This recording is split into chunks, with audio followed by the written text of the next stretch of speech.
Shalom, selamat berjumpa kembali lewat pelayanan mimbar pada Minggu tanggal 31 Mei. Tidak terasa kita sudah 12 minggu tidak pernah ibadah bersama-sama. Ini dikarenakan karena pandemi COVID-19. Saudara-saudara, sejak pertengahan Maret sampai saat ini, virus corona sangat populer dibicarakan. Bahkan minggu kemarin Pendeta Clement Margono mengatakan, menanti sampai bosan, kapan virus corona ini berakhir atau tidak. Mungkin 1 bulan lagi atau 3 bulan lagi atau tahun depan, kita tidak tahu kapan berakhir. Tapi Tuhan Yesus senantiasa bersama dengan kita. Tidak ada yang perlu kita takutkan dan khawatirkan. Saudara-saudara, firman Tuhan pada hari Pentakosta ini terambil di dalam kitab Kisah Para Rasul 2 ayat pertama hingga ayatnya yang ke-6.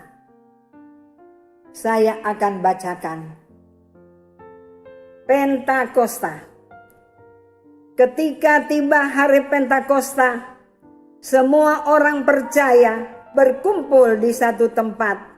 Tiba-tiba turunlah dari langit suatu bunyi seperti tiupan angin keras yang memenuhi seluruh rumah di mana mereka duduk. Dan tampaklah kepada mereka lidah-lidah seperti nyala api yang bertebaran dan hinggap pada mereka masing-masing. Maka penuhlah mereka dengan Roh Kudus. Lalu mereka mulai berkata-kata dalam bahasa-bahasa lain, seperti yang diberikan oleh Roh itu kepada mereka untuk mengatakannya. Waktu itu di Yerusalem diam orang-orang Yahudi yang saleh dari segala bangsa di bawah kolong langit. Ketika turun bunyi itu, berkerumunlah orang banyak. Mereka bingung karena mereka masing-masing mendengar rasul-rasul itu berkata-kata dalam bahasa mereka. Mari kita berdoa. Bapa kami yang di sorga,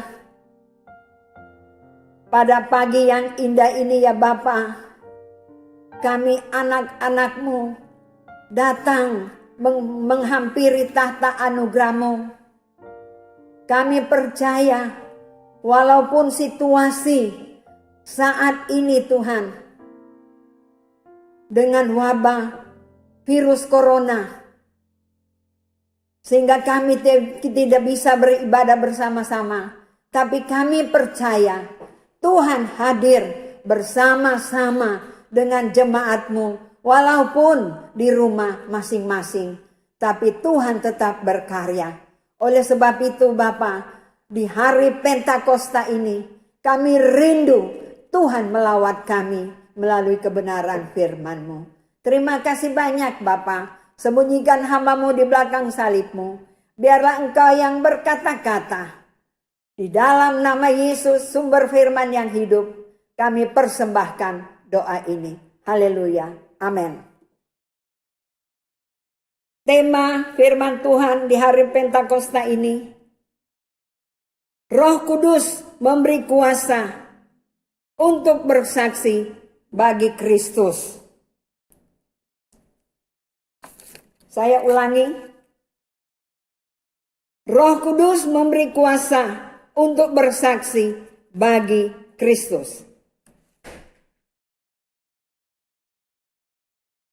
Bapak, Ibu, Saudara yang kekasih di dalam Tuhan Yesus, sebelum Tuhan Yesus terangkat ke sorga, Tuhan Yesus sudah berpesan kepada murid-muridnya supaya jangan meninggalkan Yerusalem.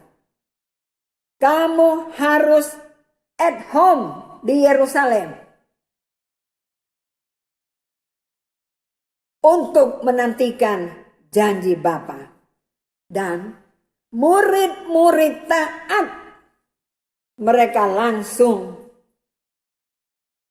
sesudah Tuhan Yesus terangkat ke sorga, murid-murid langsung turun dari Bukit Zaitun dan mereka menaati apa yang Tuhan Yesus katakan. Mereka pergi ke Yerusalem dan berkumpul di sebuah rumah untuk menantikan janji Bapa. Akibat ketekunan mereka, saudara-saudara, janji yang Tuhan Yesus katakan digenapi. Amin. Saya percaya kalau kita sebagai orang percaya, kita juga tekun di dalam berdoa, tekun di dalam membaca firman Tuhan, tekun di dalam memuji Tuhan, menyanyi, bersaksi. Pasti Tuhan akan melakukan sesuatu. Amin. Saudara-saudara, semuanya ini terjadi pada hari Pentakosta, yaitu hari turunnya Roh Kudus, hari terciptanya persekutuan orang-orang percaya, sebagaimana yang kita rayakan dan kita peringati pada hari ini. Saudara-saudara, walaupun para pengikut-pengikut Yesus yang berkumpul di Yerusalem sudah mengetahui tentang kebangkitan Yesus dari kematian sebagai karya Allah yang sangat menakjubkan, tetapi mereka belum tergerak oleh sukacita dan damai kebangkitan. Mereka belum tergerak untuk meneruskan kabar sukacita kepada dunia yang lebih luas. Tetapi syukur kepada Tuhan, 50 hari setelah panen besar bangsa Israel, mereka merayakan hari Pentakosta. Dan pada waktu itu bangsa Israel, mereka berkumpul di Yerusalem. Dan sesuatu yang dahsyat telah terjadi, yang kemudian dilukiskan di dalam Kisah Rasul pasal 2 ayat yang kedua dan seterusnya. Tiba-tiba turunlah dari langit suatu bunyi seperti tiupan angin keras yang memenuhi seluruh rumah di mana mereka duduk. Dan tampaklah kepada mereka lidah-lidah seperti nyala api yang bertebaran dan hinggap pada mereka masing-masing. Maka penuhlah mereka dengan Roh Kudus, lalu mereka mulai berkata-kata dalam bahasa lain seperti yang diberikan oleh Roh Kudus itu kepada mereka untuk mengatakannya. Nah, sesuatu yang terjadi dan itu dilukiskan sebagai tiupan angin yang keras disertai dengan lidah api. Saudara, ini suatu gambaran tentang adanya kekuasaan yang besar. Kekuasaan dan kekuatan yang besar di mana Allah hadir dan bertindak secara luar biasa yang menggerakkan untuk melakukan sesuatu. Suatu kuasa yang membangkitkan semangat baru untuk berbuat sesuatu. Suatu kuasa yang merubah dan merombak ke arah yang baik. Nah, saudara-saudara,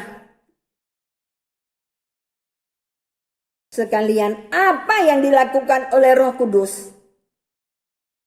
Pertama-tama, Roh Kudus menggerakkan pengikut Kristus berkumpul di Yerusalem. Katakanlah, Roh Kudus mempersatukan begitu banyak orang ke dalam satu persekutuan, kini dikenal dengan nama gereja. Bahkan Roh Kudus memberikan hidup yang baru kepada mereka sebagai anggota persekutuan. Bukan hanya diberikan sebagai individu atau sekedar individu-individu saja, tidak, tetapi kepada mereka. Jadi setiap yang hadir, yang menantikan janji Bapa, mereka semua mendapat hidup yang baru sebagai anggota persekutuan yang baru, yang mempunyai misi besar dan agung untuk dunia, yaitu menjadi saksi Injil kepada segala makhluk. Itu yang dikehendaki oleh Tuhan Yesus. Kemudian yang Roh Kudus lakukan, bukankah gereja Yesus Kristus muncul sebagai realitas yang dinamis justru karena pekerjaan Roh Kudus seperti berabad-abad sebelumnya yang dinubuatkan oleh Nabi Yoel di dalam Yoel pasal 2 dan Yehezkiel di dalam Yehezkiel pasal 37. Silakan saudara-saudara membacanya. Berikut, bukankah Roh Kudus Roh yang sama yang telah mengilhami dan menggerakkan Rasul Paulus untuk menyebarkan Injil dengan penuh keberanian tanpa takut dari Yerusalem sampai ke Roma? Rasul Paulus tidak takut karena pimpinan dari Roh Kudus. Berikut, tidakkah Roh Kudus yang sama juga yang menjadikan murid-murid pertama, Petrus dan teman-temannya, mereka berkhotbah sesudah mereka dipenuhi oleh Roh Kudus. Petrus berkhotbah, sekali berkhotbah 3.000 orang bertobat. Itu pekerjaan dari Roh Kudus yang mengajarkan dengan penuh keberanian tanpa takut. Para murid mereka tidak takut ditangkap dan dibunuh. Kemudian, bukankah Roh Kudus yang sama yang merombak Saulus menjadi kawan, membaharui penantang keras dari Injil, menjadi pembantu ulung dari Injil? Itu semua karya dari Roh Kudus. Bukankah Roh Kudus yang sama yang memberi keberanian dan keteguhan, semangat bagi para martir dalam menanggung resiko harus disiksa dan mati karena Injil? Oh, luar biasa saudara. Saudara-saudara, dengan peringatan hari Pentakosta ini, kita, yaitu saudara dan saya, sebagai gereja, diingatkan sekali lagi bahwa kita adalah orang-orang yang telah diberi kuasa oleh Roh Kudus untuk menjadi saksinya. Ya, kita, yaitu saudara dan saya, kita semua sebagai orang-orang percaya. Kita telah diberikan kuasa untuk menjadi saksi-saksi Kristus. Dimanapun kita berada, kapanpun kita berada. Oleh sebab itu, kalau kita sungguh-sungguh mau menerima, mau menghayati, mau meyakini, mau mengamini akan kuasa Roh Kudus yang diberikan oleh Allah, maka tidak akan ada lagi alasan bagi pengikut-pengikut Kristus yang loyo menjadi saksi-saksi yang suam-suam kuku, atau menjadi orang Kristen yang selalu merasa kecil, lemah, dan tak berdaya. Yohanes 14 ayat 16 berkata, Yesus berkata bahwa Tuhan mengirimkan Roh Kudus untuk menjadi penolong, penghibur, dan penuntun, dan yang akan menyertai kita selama-lamanya. Saudara, pengertian penolong dari teks aslinya ialah seseorang yang dipanggil untuk berjalan bersama dan mempunyai pengertian, seseorang yang memberi dorongan dan nasihat. Jadi kita tidak perlu loyo di dalam mengikut Tuhan, di dalam menceritakan kebenarannya yang ajaib itu. Kita tidak perlu minder. Tidak perlu, saudara. Kita harus memiliki semangat juang yang tinggi. Kita harus menjadi saksi Kristus yang andal. Walaupun saat ini kita hidup dalam situasi yang tidak menentu karena wabah COVID-19, di mana ekonomi sedang terpuruk,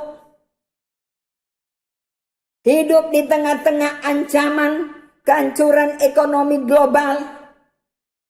Bahkan yang lebih mengerikan lagi, saudara, dengar-dengar lockdown dan PSBB tidak berlaku untuk mengurangi penyebaran virus atau COVID-19. Oleh sebab itu, Bapak Jokowi berkata, kita harus bersahabat dengan virus. Dan pemerintah, mereka sesudah Idul Fitri, mereka akan memberlakukan herd immunity. Herd immunity artinya menyerahkan rakyat ke alam. Artinya yang kuat bertahan, kemudian menjadi imun atau kebal, yang lemah game atau goodbye. Saya tidak perpanjang masalah herd immunity, silakan saudara baca, karena itu sudah tersebar di mana-mana. Tapi melalui herd immunity ada positif dan ada negatif. Dampak dari herd immunity. Dari segi negatif, yang pertama, jutaan orang meninggal. Kematian massal dan rumah sakit kewalahan. Kemudian positifnya, pandemi akan cepat berakhir Mengapa pandemi akan cepat berakhir? Ya karena orang-orang yang lemah, mungkin yang lansia seperti saya, mungkin ya sudah game. Bahkan dikatakan orang-orang juga yang memiliki penyakit bawaan, ya kita sih tidak minta-minta. Itu urusan Tuhan. Tapi katanya orang yang memiliki penyakit bawaan juga akan game. Yang kedua, akan terbentuk manusia yang kebal. Itu positif. Dan perekonomian tidak terhambat. Ya, kalau kita mengikuti perkembangan kumulatif, orang yang positif ini di Indonesia saja 23.165 orang. Ini yang positif. Yang sembuh 5.897 orang. Yang meninggal 1.418. Terus terang saudara, pada waktu saya membaca berita ini, saya mengatakan, mungkin saya termasuk di negatif itu. Tapi menurut saya, mau saya cepat diambil ataupun lambat diambil oleh Tuhan. Kalau Tuhan sudah memanggil kita sebagai anak-anak Tuhan, itu sudah waktunya kita berangkat. Tapi kalau belum saatnya, walaupun pandemi corona di mana-mana, tapi kalau belum saatnya, Tuhan belum memanggil kita.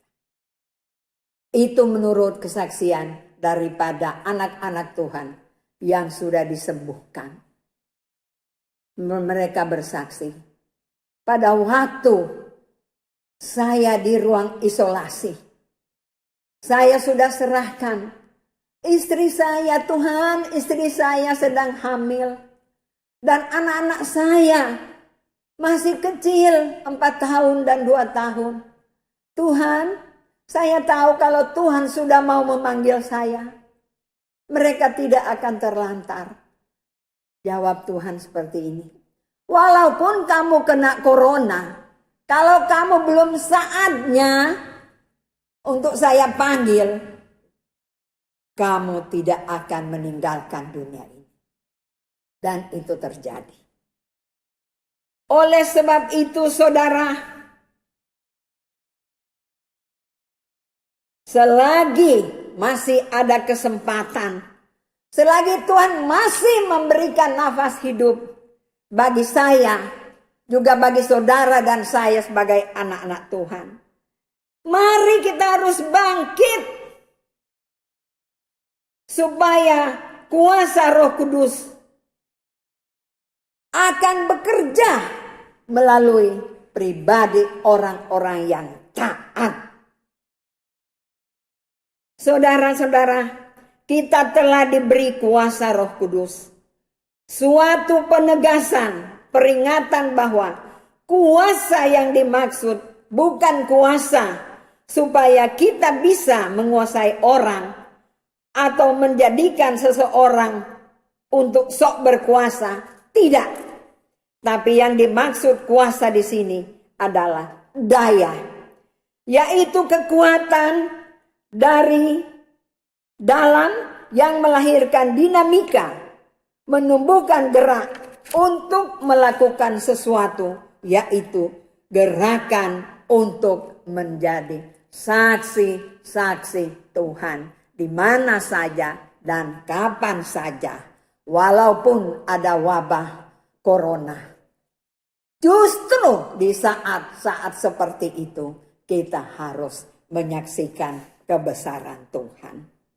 Dengan demikian, Kuasa yang diberikan oleh Roh Kudus adalah tenaga, daya, dinamika, dan akan menumbuhkan gerak untuk melakukan suatu yang membawa sejahtera, yaitu bersaksi, memberitakan Injil.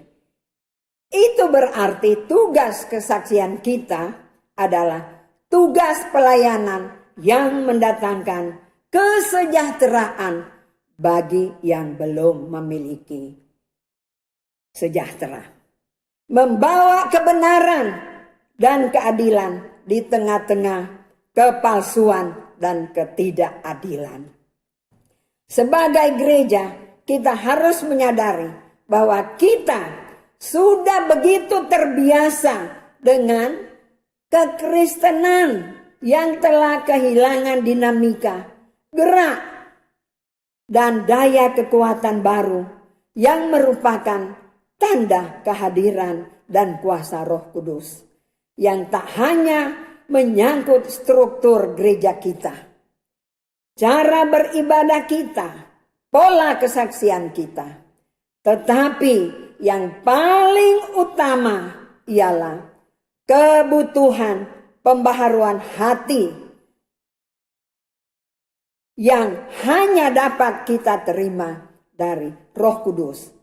Roh pembaharu, Roh yang memberikan, dan Roh yang menghidupkan dan menggerakkan kita untuk menjadi saksi-saksinya dimanapun kita berada. Kiranya firman Tuhan melalui hari Pentakosta yang kita peringati pada hari ini membangkitkan kita, memberikan semangat kepada kita untuk kita bekerja di ladang Tuhan, bersaksi bagi Tuhan dengan tidak jemu-jemu. Tuhan menanti saudara untuk terjun di dalam pekerjaan Tuhan. Ingat, hidup ini adalah kesempatan. Saudara, sebelum saya menutup firman Tuhan pada saat ini, saya mau beritahukan. Kita tidak tahu mengapa ada virus corona. Dan kita tidak tahu kapan virus corona akan berakhir. Memang menurut pemerintah nanti atau bulan depan mulai ada kelonggaran dan kelonggaran. Tapi bukankah virus corona itu masih bertahta di mana-mana? Masih bercokol di mana-mana? Memang ada kelonggaran. Bisnis bisa dibuka. Mal-mal dibuka. Pesawat terbang bisa terbang dan lain sebagainya. Tapi corona masih tetap ada. Tapi bersama Tuhan, Dia tidak akan meninggalkan kita. Ini satu kutipan sebenarnya video. Ini terjadi di Italia, saudara. Pada waktu musim corona, banyak orang yang meninggal. Dan sesudah corona berakhir, mumpung sekarang belum berakhir, mungkin belum berakhir. Tapi ya seperti kita sudah diberikan kelonggaran dan kelonggaran, akhirnya gereja Tuhan dibuka. Sesudah gereja Tuhan dibuka, mereka datang, pendeta datang beserta istri, juga ada beberapa orang yang datang. Mereka mau beribadah, mau memuji menyembah Tuhan. Pada waktu mereka masuk gereja yang begitu besar, kosong saudara. Tidak ada orang, hanya beberapa gelintir, mungkin hanya 5-6 orang yang ada di sebuah gereja yang besar, mungkin lebih besar dari gereja kita di tempat ini. Yang ada di situ hanya foto-foto yang disusun. Oh, bapak ini sama ibu ini dia duduk di sini, ini duduk di sini, ini duduk di sini. Jadi hanya bertebaran foto. Saudara, mari kita tidak mau gereja kita menjadi seperti gereja yang ada di Italia atau di mana-mana. Tapi kami rindu pada waktu umat Tuhan sudah bisa beribadah di gereja, kita akan bertemu muka dengan muka, bukan bangku yang diisi dengan foto. Karena saya percaya kita senantiasa memiliki hati untuk berseru kepada Tuhan, dan Tuhan menjawab doa kita. Terima kasih, itu sedikit kesaksian dari video yang saya baca. Tuhan memberkati.